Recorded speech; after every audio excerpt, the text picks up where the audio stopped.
Hello everyone, welcome back to Madhupai blog. আজকে আমরা একটা হাইকিংয়ে চলে আসছি। এটা হচ্ছে পাথর এবং লোহার পাহাড়। এই পাহাড়টাতে আমরা একটা গ্রুপ মিলে হাইকিংয়ে যাচ্ছি। এটার একদম উপরে যাব, তো তোমাদের সাথে শেয়ার করব কি কি দেখলাম, কি কি এক্সপিরিয়েন্স হলো আমাদের। হাইকিং এর আগে আমাদের কয়েকটা ক্লাস নেওয়া হয়, অ্যানিমেলস, গাছপালা এবং পাহাড় রিলেটেড, সেগুলো রিভাইজ করে নেওয়া হলো। এন্ড আমরা রওনা দিয়ে দিলাম ওই যে ওই দূরের ওই পাহাড়টার উপরে আমরা উঠবো। তো আমরা হাঁটা শুরু করলাম এবং পাহাড়ের নিচের দিকে গাছপালা অনেক বেশি থাকলেও যত উপরের দিকে যাচ্ছিলাম গাছপালা কমে আসছিল এবং যাও ছিল সবটাই ছিল বার্ন। আর এখানে আমাদের সাথে ছিল একজন গাইড, একজন হোস্ট অ্যান্ড একজন জুওলজিস্ট। পাহাড়ের ওপরের দিকে যত উঠছিলাম আমরা ততই দেখছিলাম পাথরের পাহাড়ের ভেতরে কিভাবে লোহা রয়েছে। অনেকখানি ওপরে ওঠার পর দেখলাম পাহাড়ের গায়ে ছোট্ট একটা চার্চ বানিয়ে রেখেছে এবং একটু পরপরই পাথরের ওপর কালার দিয়ে মার্ক করে করে দিক নির্দেশনা দেওয়া আছে কোন দিক থেকে কোন দিকে যেতে হবে। এরপরে আমরা পথ হারিয়ে ফেলেছিলাম। এরপর স্পেসিফিক একটা অ্যাপ রয়েছে যেটা ইউজ করা হয় হাইকিং অ্যান্ড ট্রেকিং এ গেলে। তো আমাদের গাইড সেটার মাধ্যমেই আবার পথ খুঁজে বের করে ফেললো।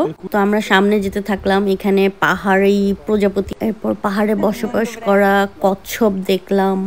এর মাঝে রোদ বাড়তে শুরু করলো এবং একটা সময় সবার মাথা গরম হয়ে যাচ্ছিল রোদে। আসলে এটা আমাদের জন্য একটু কষ্টকর, বাট ইউরোপিয়ানরা এনজয় করে রোদটাকে। তো আমরা যতই উপরের দিকে যাচ্ছিলাম রাস্তাগুলো আরো বেশি ভয়ানক হয়ে যাচ্ছিল। একে তো পোড়া পাহাড়, তার উপর পাথর আর লোহার পথ, এর মাঝে আবার রোদ বেড়ে গেছে। তবে রোদ বেড়ে যাওয়ার সাথে সাথে চারপাশের বিউটি অফ নেচার যেন ডাবল ইনক্রিজ হয়ে গেল। তো একটা সময় কিছু একটা পায়ের ছাপ দেখতে পেলাম। কেউ কেউ বলছে এটা পাহাড়ি শূকর অথবা হরিণের পায়ের ছাপ হতে পারে। তো এইভাবে আমরা যত উপরের দিকে যাচ্ছিলাম তত ঠান্ডা বাতাস পাওয়া যাচ্ছিল, যেটা অনেক বেশি স্বস্তি দিচ্ছিল এই রোদের মাঝে। উপর থেকে যখন দূরে শহরটা দেখছিলাম রোদের আলো একদম চিকমিক করছিল।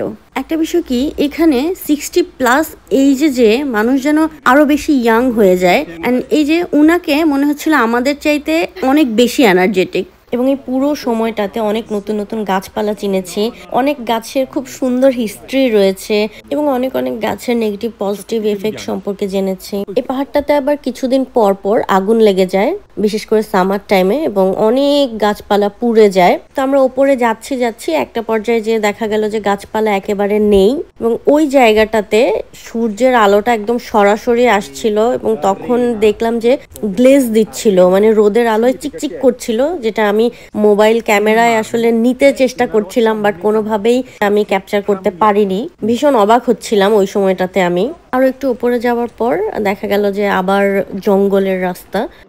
এখানে প্রচুর বন শুকর প্লাস কিছু কিছু ভয়ঙ্কর প্রাণী আছে, তবে ওইগুলো মানুষের কাছাকাছি আসে না। আমরা এই জঙ্গল জায়গাটার ভিতরে কয়েকটা প্রাণীর পায়ের ছাপ দেখতে পেয়েছি, যারা হয়তো আমাদেরকে দেখেই পালিয়েছে। এবং যাচ্ছি আর কত আছাড় যে খেলাম। আমরা যে পাহাড়টাতে এখন যাচ্ছি, পাহাড়ের চূড়ায়, এই পাহাড়টা মিলিয়ন মিলিয়ন ইয়ার্স এগো মহাসাগরের নিচে ছিল। অনেক অনেক ফুল ছিল, সেখান থেকে একটা ফুল তুলে নিলাম, মাথায় দিব, কিন্তু থাকলো না আমার মাথায় ফুল। যে ফুল আমার মাথায় থাকে না সেই ফুল ছুঁড়ে ফেলাই বেটার। এবং এই জায়গার ভিউটা এত অসাধারণ ছিল যে স্ক্রিমিং করা থেকে আমি নিজেকে আটকে রাখতে পারিনি। তো এবারে আমার এনার্জি লুজ হতে শুরু করলো। আমি ছোট্ট একটা মানুষ, আর পারছিলাম না পাহাড় বাইতে বাইতে। বয়সও তো হয়েছে, তাই না? তো ঝিমিয়ে পড়েছিলাম, রেস্ট নিয়ে নিয়ে উঠছিলাম। এরপর দেখলাম গাছপালা আবার কমে আসলো। একটা পর্যায়ে আমরা উপরে উঠে এলাম এবং এখানে দেখলাম ডিফেন্সের কিছু লোক ছিল, তারা শূন্য বদনের রোদ পোহাচ্ছিল। এদিকে আমাদের হোস্ট আমাদের জন্য খাওয়া দাওয়ার ব্যবস্থা করছিল, bread, chocolate, jelly, juice, fruits, অনেক কিছু। খাওয়া দাওয়া শেষ করে আমরা একটু রিল্যাক্স মুডে চলে যাই। এত সুন্দর ছিল এই সময়টা। এরপর আমরা চারপাশটা দেখতে বের হই। এখানে একটা রিফিউজি হাউস রয়েছে এবং এটা ডিটেইল আমি আলাদা একটা ভিডিও অলরেডি শেয়ার করেছি আপনাদের সাথে।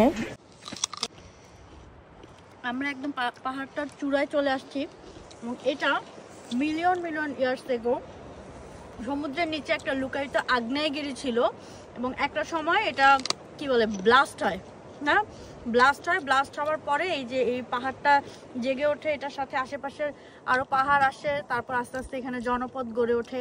সেটা মিলিয়ন মিলিয়ন বছর আগের কথা।